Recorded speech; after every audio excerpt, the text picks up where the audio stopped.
तो अभी मैं आपके क्वेश्चंस का आंसर देता हूँ, जो भी क्वेश्चंस आपने पूछे थे। सबसे पहला है, शुभम ने पूछा है कि 40 किलोमीटर्स की स्पीड इको मोड में और 40 किलोमीटर्स की स्पीड नॉर्मल मोड में अगर रखे तो कौन सा मोड हमें ज़्यादा रेंज देगा, तो कौन से मोड में हमें ज़्यादा रेंज मिलेगी। इसका आंसर है कि आपको नॉर्मल मोड में ज़्यादा रेंज मिलेगी, क्योंकि नॉर्मल मोड में आप क्रूज़ कंट्रोल को यूज़ कर सकते हैं, जबकि आप इको मोड में क्रूज़ कंट्रोल यूज़ नहीं कर सकते। और क्रूज़ कंट्रोल जो है काफ़ी अच्छे से पावर मैनेज कर देता है, और जो परफॉर्मेंस और जो एफिशिएंसी हमें क्रूज़ कंट्रोल से मिलती है वो आप खुद से नहीं निकाल पाओगे। जो खुद से जो एफिशिएंसी मिलेगी उससे कम ही होगी। तो मुझे लगता है कि आपको नॉर्मल मोड में ज़्यादा रेंज देखने को मिलेगी अगर आप क्रूज़ कंट्रोल का यूज़ करते हैं तो। मैं ये हाईवे के लिए कह रहा हूँ, सिटी के लिए आपको इको मोड में ही ज़्यादा रेंज देखने को मिलेगा। तो नॉर्मल मोड में आपको हाईवे पे ज़्यादा रेंज मिलेगी अगर आप क्रूज़ कंट्रोल यूज़ करते हैं 40 kmph पे, और सिटी के अंदर आपको इको मोड में ज़्यादा रेंज देखने को मिलेगी 40 kmph के स्पीड पे। नेक्स्ट जो क्वेश्चन है वो भी शुभम की तरफ से ही है। उन्होंने पूछा है कि does Ola's brake pad wear out quickly, मतलब ओला के ब्रेक पैड जो है वो जल्दी ख़त्म हो जाते, जल्दी ख़राब हो जाते, ऐसा है क्या। तो कुछ सिनारियों में ऐसा हो रहा है, कुछ लोगों के साथ ऐसा हो रहा है। कुछ लोगों को शायद अच्छी क्वालिटी के ब्रेक पैड नहीं मिले, कुछ प्रोडक्ट भी फॉल्टी हो जाते हैं, तो उस वजह से कुछ लोगों के तो जल्दी ख़त्म हो रहे हैं ब्रेक पैड। बट मेरा ब्रेक पैड जो है वो अभी तक ख़त्म नहीं हुआ है, मेरे स्कूटर को 1 साल हो चुका है। और मैं रीजन ज़्यादा यूज़ करता हूँ, मैक्सिमम मैं रीजन पे रिलाई करता हूँ। अगर इमरजेंसी हो तभी मैं ब्रेक का यूज़ करता हूँ। तो मेरा तो ब्रेक पैड अभी तक ख़त्म नहीं हुआ है। बट ये कुछ सिनारियों में ये सही भी है बात कि ओला का ब्रेक पैड जल्दी ख़त्म हो रहा है। और जो ओला के ब्रेक पैड का कॉस्ट है वो भी काफ़ी ज़्यादा है, क्योंकि आपको कंपनी से ही ख़रीदना पड़ता है। तो थर्ड पार्टी भी आपको मिल रहा है, बट उसे आपको खुद से ही चेंज करवाना पड़ेगा। तो जब मेरा ख़त्म हो जाएगा ब्रेक पैड तो मैं ऑर्डर करके खुद से ब्रेक पैड चेंज करके आपको दिखा दूंगा। नेक्स्ट जो क्वेश्चन है वो है रिकी भाई की तरफ से। इन्होंने 5 क्वेश्चन पूछे हैं एक्चुअली। तो सबसे पहला इनका क्वेश्चन है कि how did you cope with range anxiety, कि मैं रेंज एंग्जाइटी से कैसे डील करता हूँ। तो मुझे तो रेंज एंग्जाइटी होती नहीं है मोस्टली, क्योंकि मैं सिटी में ड्राइव करता हूँ और मैं अपने स्कूटर को 20% से नीचे डिस्चार्ज होने नहीं देता हूँ मोस्ट प्रोबेबली। और मुझे चार्ज करते वक्त भी मैं 80% ही चार्ज करता हूँ इससे, तो मुझे सिटी के अंदर तो कोई रेंज एंग्जाइटी नहीं होती। अगर मुझे 150 किलोमीटर से ज़्यादा ट्रैवल करना है तो शायद मुझे रेंज एंग्जाइटी होगी, बट नॉर्मली मुझे रेंज एंग्जाइटी तो होती नहीं है। बस एक बार क्या हुआ था कि मुझे फुल चार्ज टेस्ट करना था, मुझे स्कूटर को रात में चार्जिंग को लगाना था, इसलिए मैंने स्कूटर को चार्ज नहीं किया था। और 6 किलोमीटर्स का रेंज था और मुझे कुछ 3-4 किलोमीटर ट्रैवल करना था, तो इसलिए मुझे काफ़ी रेंज एंग्जाइटी हो रही थी उस दिन। और मुझे सिटी में ही ट्रैवल करना था, इसलिए मैंने कुछ इतना ज़्यादा टेंशन नहीं लिया कि मैं स्कूटर को टो तो कर ही सकता हूँ या फिर खुद धक्का देके घर तक तो लेके आ ही सकता हूँ। तो मुझे रेंज एंग्जाइटी तो इतनी होती नहीं है। और अगर आपको रेंज एंग्जाइटी हो रही है तो मैं कहूँगा आप यहाँ पे रेंज की बजाय बैटरी परसेंट को रखिए, क्योंकि अगर आप बैटरी परसेंट का रखोगे तो आपको काफ़ी अच्छे से समझ में आ जाएगा कि आपको कितने परसेंट में कितना रेंज मिल रहा है।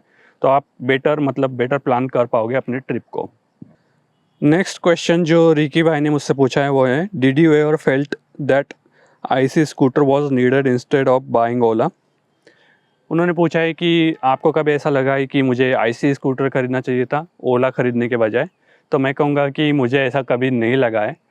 1-2 बार केसेस में लगा होगा मुझे, जब मैं लॉन्ग डिस्टेंस ट्रैवल करता हूँ, जब मैं अपने विलेज में ट्रैवल करता हूँ, तब मुझे ऐसा लगा था। एक फर्स्ट टाइम जब मैंने किया था तब मुझे ऐसा लगा था, क्योंकि वहाँ पे स्कूटर को चार्ज करने में काफ़ी दिक्कतों का सामना करना पड़ा था मुझे, तो मुझे ऐसा लगा था एक बार। बट मैंने उसके बाद 4 बार वहाँ पे ट्रैवल किया, बट मुझे ऐसा कुछ नहीं लगा, क्योंकि मैंने चार्ज करने का सॉल्यूशन ढूंढ लिया था।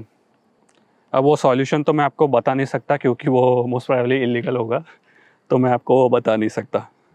बट 1 साल यूज़ करने के बाद मैं कह सकता हूँ कि मुझे ऐसा नहीं लगता है कि मुझे आईसी स्कूटर ख़रीदना चाहिए था, क्योंकि मैं इसे करीब 7,000 किलोमीटर चला चुका हूँ।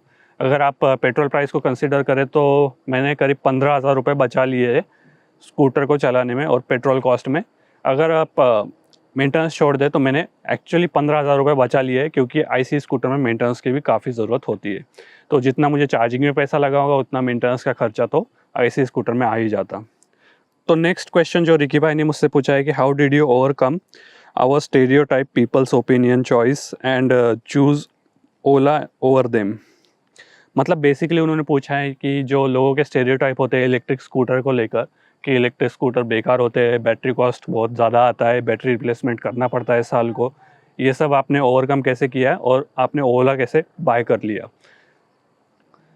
तो मेरा आंसर ये है कि मैं एक्चुअली इलेक्ट्रिकल बैकग्राउंड से हूँ, तो मुझे पता था कि कौन सी बैटरी केमिस्ट्री मुझे इलेक्ट्रिक व्हीकल में चाहिए होगी, जिससे कि बैटरी ज़्यादा से ज़्यादा चल पाए और जिससे ज़्यादा से ज़्यादा हमें लाइफ देखने को मिले स्कूटर की, बैटरी की, और बैटरी रिप्लेसमेंट करना ना पड़े। तो मैंने अपने घर वालों को भी बता दिया था, और जो भी लोग मुझे कहते हैं कि इलेक्ट्रिक व्हीकल बेकार होते हैं, मैं उनको भी नॉलेज दे देता हूँ कि भाई बैटरी का टाइप होते हैं। अगर आप लीड एसिड बैटरी लोगे स्कूटर के अंदर तो वो ज़्यादा नहीं चलने वाला है, वो आपको रिप्लेस करना ही पड़ेगा। पर अगर आप लिथियम आयन एनएमसी केमिस्ट्री या फिर एलएफपी केमिस्ट्री वाली बैटरी लेते हो तो वो बहुत ही ज़्यादा लॉन्ग लास्टिंग होती है। तो मैंने सबको बता दिया था ऑलरेडी, जो मेरे घर वाले हैं, जो फैमिली है, उन्हें सबको बता दिया था कि ये जो बैटरी है ये ज़्यादा चलेगी और जो लीड एसिड बैटरी है वो कम चलती है। तो नॉलेज तो मुझे इसमें पहले से था, इसलिए मैंने सबको कन्विंस कर लिया कि हमें यही स्कूटर लेना चाहिए। वैसे तो मेरा प्लान था सिंपल वन ख़रीदने का, बट सिंपल वन का मैंने देखा तो मुझे लगा कि ये जल्दी तो नहीं आने वाला है, और महाराष्ट्र गवर्नमेंट का अर्ली बर्ड इंसेंटिव भी था, तो इसलिए मैंने ओला एस1 प्रो का बुकिंग कर रखा था पहले से ही, और इसे पेमेंट भी कर दिया और डायरेक्टली ख़रीद ही लिया। किसी भी चीज़ को लेकर अगर आप किसी और का ओपिनियन लोगे या फिर किसी और का ओपिनियन सुनोगे तो ये सही होगा उनका ओपिनियन, ये आप कह नहीं सकते, क्योंकि अगर आप अपना खुद का रिसर्च करें, मल्टीपल पेपर्स पढ़े, तो आपको पता चल पाएगा कि एक्चुअली इलेक्ट्रिक व्हीकल सबसे बेस्ट चॉइस होती है ओवर आईसी व्हीकल्स। तो मैं आपसे कहूँगा कि आप अपना रिसर्च कीजिए और अपना ओपिनियन आप खुद ही बनाइए। नेक्स्ट क्वेश्चन जो रिकी भाई ने हमें पूछा है वो है, how will you recommend an EV to a common man who doesn't want to take a risk in EV? तो बेसिकली उन्होंने पूछा है कि आप किसी कॉमन इंसान को ईवी कैसे रिकमेंड करोगे जो कि डरा हुआ है ईवी से, या फिर ईवी को एक रिस्क समझता है, जो कि जिसे कि लगता है कि ईवी में फायर या फिर आग कभी भी लग सकती है। तो मैं उनसे कहूँगा कि अगर आप स्टैटिस्टिक्स देखें तो 0.03% चांस होता है एक इलेक्ट्रिक व्हीकल में आग लगने का। अगर आप वही स्टैटिस्टिक्स देखें आईसी व्हीकल्स के बारे में, तो वहाँ पे चांसेस होते हैं आग लगने के 0.15%, यानी करीब 5 गुना ज़्यादा चांसेस होते हैं एक आईसी व्हीकल में आग लगने के एक इलेक्ट्रिक व्हीकल में आग लगने के बजाय। और अगर वो कंसर्न है कि बैटरी आपका कितना चलेगा, तो मैंने आपको बता ही दिया है कि एलएफपी और एनएमसी केमिस्ट्री बेस्ट होता है। अगर आप इलेक्ट्रिक व्हीकल ख़रीद रहे हैं तो लिथियम आयन बैटरी लीजिए, और एलएफपी बैटरी हो तो और भी अच्छा है। बट अगर आप एक एनएमसी केमिस्ट्री की बैटरी भी लेते हैं तो आपको लॉन्ग लास्टिंग वो हो सकती है, अगर आप चार्जिंग के कुछ मेजर लें और बैटरी के हेल्थ के कुछ मेजर लें तो वो काफ़ी लॉन्ग लास्टिंग भी हो सकती है। नेक्स्ट क्वेश्चन जो रिकी भाई ने ही पूछा है वापस, वो है, what's your thoughts on future with Ola considering your battery charge density is going down in years ahead, possibility of battery cell change including cost of them? तो बेसिकली उन्होंने पूछा है कि आपका जो स्कूटर का बैटरी है वो ओवर द टाइम डिग्रेड होने वाला है, मतलब जो रेंज है वो कम होगा, बैटरी का जो चार्ज है होल्डिंग कैपेसिटी वो कम हो जाएगा। तो आपका क्या ख्याल है, जो कि चार्जिंग है और जो भी चार्जेस लगेगा आपको बैटरी चेंज करने में, उसके बारे में आपका क्या ख्याल है? तो मैं कहना चाहता हूँ कि जो बैटरीज़ है वो डिग्रेड होती है, सभी केसेस में होता है ये। आप चाहे कोई भी स्कूटर ले या फिर कोई भी इलेक्ट्रिक व्हीकल ले, सभी केसेस में आपको बैटरी डिग्रेड होते हुए दिखने वाली है। तो बैटरी डिग्रेडेशन को आप स्लो डाउन कर सकते हैं अगर आप कुछ मेजर्स ले पहले ही, स्टार्टिंग से ही जब आप स्कूटर ख़रीद रहे हो तो आप कुछ मेजर्स प्रिकॉशंस लेना चाहिए आपको, जिससे कि आपका बैटरी डिग्रेडेशन स्लो डाउन हो जाए।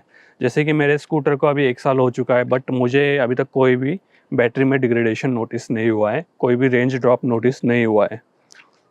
तो अगर आप कुछ प्रिकॉशंस ले, जैसे कि मैंने ऑलरेडी वीडियो बना लिया है, वो वीडियो देख लीजिए आप, वो सारे प्रिकॉशंस अगर आप फॉलो करोगे तो आपका स्कूटर का बैटरी, मैं कहूँगा अगर आपका मेरा जितना रनिंग है डेली का, या फिर आप जैसे कि देख सकते हैं 1 साल में मैंने 7000 के करीब किलोमीटर चलाया है, तो इतना रनिंग है आपका, तो मेरे हिसाब से तो मेरे स्कूटर को करीब 8 से 10 साल तक कुछ नहीं होने वाला बैटरी को।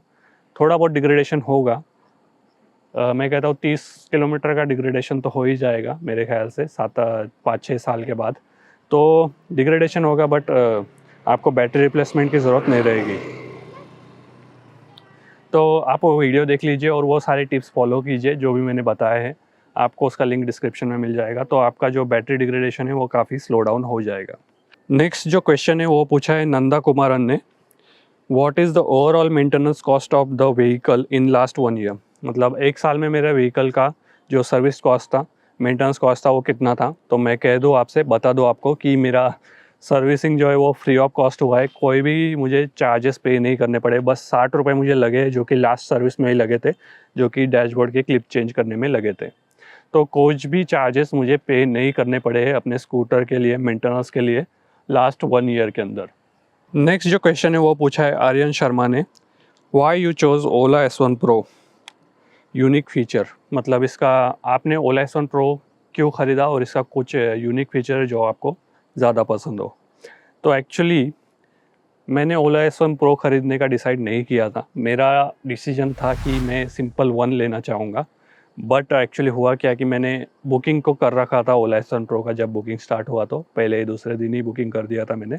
तो मेरा डिसीजन था कि मैं सिंपल वन लूँगा, बट जैसे कि मैंने प्रोग्रेस देखा, ओला फास्ट प्रोग्रेस कर रहा था और सिंपल वन स्लोली प्रोग्रेस कर रहा था, तो मैंने डिसाइड कर लिया कि मैं ओला ही लूँगा, क्योंकि न्यू कंपनी है और ओला जो है वो पुरानी कंपनी थी और सिंपल वन जो है स्टार्टअप था।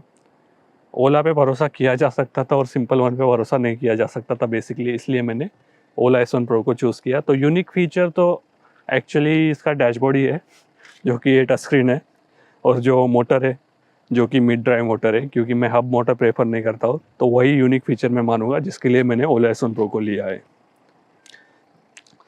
नेक्स्ट जो क्वेश्चन है वो भी आर्यन शर्मा ने ही पूछा है, what did you name your scooter. तो मेरे स्कूटर का नाम उन्होंने पूछा है कि क्या है, तो मैं आपको बता दूं, मेरे स्कूटर का नाम मैंने रखा हुआ है हाइपरसोनिक, जैसे कि आप यहाँ पे देख सकते हैं, हाइपरसोनिक नाम रखा हुआ है मैंने अपने स्कूटर का। नेक्स्ट जो क्वेश्चन है वो भी आर्यन शर्मा ने ही पूछा है कि what if you get a chance to free exchange any EV to your Ola S1, then what will be your choice. उन्होंने बेसिकली पूछा है कि अगर मुझे फ्री ऑफ कॉस्ट कोई एक्सचेंज ऑफर मिले कि मैं कोई भी ईवी के साथ अपना ओला S1 प्रो एक्सचेंज कर सकता हूँ, तो मैं कौन सा इलेक्ट्रिक स्कूटर चूज़ करूँगा। तो मेरा आंसर ये रहेगा कि मुझे जो रेंज चाहिए ना, वो ओला S1 प्रो में मिल सकती है या फिर सिंपल वन में मिल सकती है। तो मुझे ओवर 150 या फिर 130 के ऊपर थोड़ा रेंज चाहिए, तो मैं मोस्ट प्रोबेबली सिंपल वन ही चूज़ करूँगा, क्योंकि एथर में 105 का ही मैक्सिमम रेंज हमें देखने को मिलता है। तो इसलिए मेरा आंसर रहेगा कि मैं सिंपल वन ही चूज़ करूँगा। नेक्स्ट जो क्वेश्चन है वो पूछा है साकेत ने, ओला S1 pro real range in all modes. मतलब सारे मोड्स में रियल रेंज बताना है, पूछ रहे हो कितना है सारे मोड्स में रियल रेंज कितना है। तो मैं आपको बता दूं कि इको मोड का रेंज टेस्ट मैं ऑलरेडी कर चुका हूँ, नॉर्मल मोड का रेंज टेस्ट मैं ऑलरेडी कर चुका हूँ, स्पोर्ट्स मोड का रेंज टेस्ट मैं ऑलरेडी कर चुका हूँ। बस मैंने हाइपर मोड का रेंज टेस्ट नहीं किया है, क्योंकि मैंने 34 किलोमीटर हाइपर मोड में चलाया था, बट 34 किलोमीटर के बाद वो ओवर हीट हो गया था स्कूटर। और मैं रेंज टेस्ट करता हूँ तो मैं फुल पोटेंशियल पे करता हूँ, स्पोर्ट्स मोड और हाइपर मोड का, क्योंकि अगर आप फुल पोटेंशियल पे नहीं चलाना चाहते तो रेंज टेस्ट का फ़ायदा ही क्या है। तो मैंने रेंज टेस्ट किया हुआ है ऑलरेडी, और इको मोड का रेंज टेस्ट आप जाके देख सकते हैं, उसमें मुझे मिला था 158 किलोमीटर्स का रेंज। नॉर्मल मोड में मैं 50 kmph पे रेंज टेस्ट किया था, तो उसमें मुझे 135 किलोमीटर का रेंज मिल गया था ईजीली। स्पोर्ट्स मोड की रेंज टेस्ट की बात करूँ तो मुझे अभी याद नहीं है कितना मिला था, शायद 78-80 किलोमीटर्स का रेंज हमें स्पोर्ट्स मोड में मिला था। और हाइपर मोड में आप कंसीडर कीजिए कि आपको मैक्सिमम टू मैक्सिमम 50 किलोमीटर्स का रेंज आपको हाइपर मोड में मिलने वाला है। मैक्सिमम बात कर रहा हूँ मैं, आपको मिनिमम कंसीडर करना है 40 किलोमीटर्स। तो 50 किलोमीटर्स आप मैक्सिमम मान के चलिए कि आपको हाइपर मोड में रेंज मिलेगा, बाकी आपको इको मोड में मिलने वाला है। जो इको मोड शिफ्ट हो जाता है 15% बैटरी होने पे, वो आपको बाद में एक्चुअली 22% पे ही हाइपर मोड बंद हो जाता है, तो आपको करीब 40 किलोमीटर का ही रेंज मिलने वाला है हाइपर मोड से। तो आप कंसिडर कर लीजिए कि आपको हाइपर मोड में 40 किलोमीटर का ही रेंज मिलेगा। नेक्स्ट जो क्वेश्चन है वो पूछा है टेक स्टैक ने, did you face any suspension issues and will you refer Ola S1। भाई सस्पेंशन इश्यू तो एक्चुअली तो कोई नहीं आया है मुझे। एक्चुअली सस्पेंशन में प्रॉब्लम तो है कि वो थोड़ा स्टिप है, और मैं रिकमेंड करता हूँ कि आगे ट्विन सस्पेंशन मिले, क्योंकि वो अच्छा होता है गाड़ी के, मतलब ओवरऑल स्टेबिलिटी के लिए और मतलब स्टर्डीनेस भी आ जाता है गाड़ी में अगर आपको आगे ट्विन सस्पेंशन देखने को मिले। वैसे तो मुझे कोई भी इश्यू नहीं आया है सस्पेंशन से, बस जो क्लिकिंग साउंड है ना, मतलब ऐसा टिक टिक का ऐसा आवाज़ आता है कभी कभी सस्पेंशन से जब भी मैं किसी गड्ढे में जाता हूँ। तो वैसे कोई भी और प्रॉब्लम मुझे सस्पेंशन से नहीं आया है, कोई भी ऑयल लीकेज या फिर कुछ भी मेरे स्कूटर में नहीं हुआ है। नेक्स्ट जो क्वेश्चन है वो पूछा है अतुल ने, how many kilometres have you been clogged, मतलब कितने किलोमीटर्स आपने चला लिया है। जैसे कि मैंने आपको बताया मेरा ओडो में कम है, बट मैंने एक्चुअली 7000 से ऊपर चला लिया है अपने स्कूटर को। उसके बाद जो नेक्स्ट क्वेश्चन है वो पूछा है सतीश ने, let me know how to buy this vehicle on finance option, I heard no down payment for it. तो उन्हें लगता है कि, तो बेसिकली वो पूछ रहे हैं कि ओला S1 को फाइनेंस पे कैसे बाय करें, और उन्हें लगता है कि इसके लिए कोई भी डाउन पेमेंट नहीं है, ऐसा उन्होंने सुना है। तो एक्चुअली आप फाइनेंस ऑप्शन में ले सकते हैं ओला S1 प्रो और S1 को, बट आपको इसके लिए डाउन पेमेंट करना पड़ता है। ओला S1 के लिए ही आपको शायद 23,000 के करीब डाउन पेमेंट करना पड़ता है, S1 प्रो के लिए वो और भी ज़्यादा होता है। मुझे कंफर्म नहीं पता, अगर आपको कंफर्म जानना है तो मैं पूछ के बता दूंगा आपको। नेक्स्ट क्वेश्चन पूछा है सूरज सिंह खत्री ने, drop in range after 1 year, मतलब बैटरी डिग्रेडेशन कितना हुआ है 1 साल में और रेंज ड्रॉप कितना हुआ है आपका 1 साल में। तो जैसे कि मैंने आपको बताया कि मुझे कोई भी बैटरी ड्रॉप या फिर कोई भी रेंज ड्रॉप नोटिस नहीं हुआ है अभी तक मेरे स्कूटर में, क्योंकि मैं अपने सेफ्टी के प्रोटोकॉल्स फॉलो करता है, बैटरी लाइफ के प्रोटोकॉल्स फॉलो करता हूँ और बैटरी को 20% से नीचे नहीं जाने देता हूँ और 80% से ऊपर ज़्यादा करके चार्ज नहीं करता हूँ जब तक कि मुझे फुल रेंज की ज़रूरत ना हो तब तक। नेक्स्ट क्वेश्चन पूछा है, इनका नाम मुझे समझ में नहीं आ रहा है क्या है, अज्ञात या फिर अज्ञात कुछ लिखा हुआ है। इन्होंने पूछा है I want to buy Ola S1, should it worth to buy, and इसकी बैटरी में लॉन्ग में कोई दिक्कत होती है क्या। तो इन्होंने पूछा है बेसिकली कि ओला S1 वर्थ इट है क्या बाय करना, मतलब ख़रीदना चाहिए या फिर नहीं खरीदना चाहिए ओला S1 को। तो मैं कहूँगा कि डेफिनेटली वर्थ इट है। अगर आपको S1 भी ख़रीदना है तो आप ख़रीद सकते हैं और S1 प्रो भी ख़रीदना है तो आप ख़रीद सकते हैं, डेफिनेटली वर्थ इट है। और जो बैटरी डिग्रेडेशन है वो इतना ज़्यादा नहीं होता अगर आप सारे रूल्स फॉलो करें जिससे कि बैटरी इंप्रूव होती है, वो सारे रूल्स अगर आप फॉलो कर दें तो कोई भी बैटरी में दिक्कत नहीं आती है आपको। तो लॉन्ग में आपको कोई भी बैटरी में दिक्कत नहीं आएगी अगर आप सारे बैटरी के जो मैंने रूल्स बताए हुए हैं, जो टिप्स दिए हुए हैं वो फॉलो करें तो आपको बैटरी में कोई भी दिक्कत नहीं आएगी लॉन्ग रन में। नेक्स्ट जो क्वेश्चन है वो एक्चुअली एक क्वेश्चन नहीं, इन्होंने बताया है कि स्पीड जो डिस्प्ले पे शो होता है ओला S1 के वो कम होता है, बट इतना कम नहीं होता। इन्होंने कहा है कि 10 से 15 किलोमीटर का फ़र्क है। तो एक्चुअली जो डिफरेंस आता है ना, मतलब अगर आप 80 के स्पीड पे चल रहे हो तो एक्चुअल स्पीड 70 का होता है और वही डिफरेंस कायम रहता है 115 के स्पीड पे आपका जो रियल स्पीड होता है वो 105 के करीब होता है। तो इतना ज़्यादा डिफरेंस नहीं है, 10 किलोमीटर का ही मैक्सिमम डिफरेंस आता है, 15 किलोमीटर का डिफरेंस मैंने अभी तक नोटिस नहीं किया है। तो वैसे तो गवर्नमेंट के कुछ रूल भी है कि डिस्प्ले पे सही स्पीड नहीं दिखना चाहिए, बट इतना ज़्यादा डिफरेंस नहीं आना चाहिए। मैक्स टू मैक्स 5 किलोमीटर का ही डिफरेंस आना चाहिए जो एक्चुअल स्पीड है और जो डिस्प्ले पे स्पीड शो कर रहा है उसमें मैक्सिमम 5 किलोमीटर का ही डिफरेंस आना चाहिए, जिससे कि हमें पता चल पाए कि हम एक्चुअल में कितने स्पीड पे चल रहे हैं। तो यही सारे क्वेश्चंस आप लोगों ने मुझसे पूछे थे। होपफुली आप सबको आंसर्स मिल गए हैं अपने क्वेश्चंस के। अगर आप में से कोई है जो अभी भी क्वेश्चन पूछना चाहता है तो मुझे कमेंट सेक्शन में जाके पूछ सकता है, मैं आंसर ज़रूर दूंगा। तो इस वीडियो में बस इतना ही। अगर आपको ये वीडियो अच्छा लगा तो वीडियो को लाइक और शेयर ज़रूर कर दीजिए। और अगर आपने अभी तक मुझे इंस्टाग्राम पे फॉलो नहीं किया है तो मैंने नया अकाउंट बनाया है इंस्टाग्राम पे, आप मुझे वहाँ जाके फॉलो कर सकते हैं। आपको उसका लिंक डिस्क्रिप्शन में मिल जाएगा, या फिर आप @EVExperience21 सर्च करके इंस्टाग्राम पे मुझे फॉलो कर सकते हैं। सेम प्रोफाइल पिक्चर आपको देखने को मिल जाएगा। और अगर आपने अभी तक चैनल को सब्सक्राइब नहीं किया है तो प्लीज़ चैनल को सब्सक्राइब ज़रूर कर दीजिए। हमारे 3000 सब्सक्राइबर जल्दी ही पूरे होने वाले हैं, तो प्लीज़ चैनल को सब्सक्राइब ज़रूर कर दीजिए। 90% लोगों ने अभी तक चैनल को सब्सक्राइब नहीं किया है, तो प्लीज़ चैनल को सब्सक्राइब ज़रूर कर दीजिए। तो इस वीडियो में बस इतना ही, मिलते हैं अगले वीडियो में।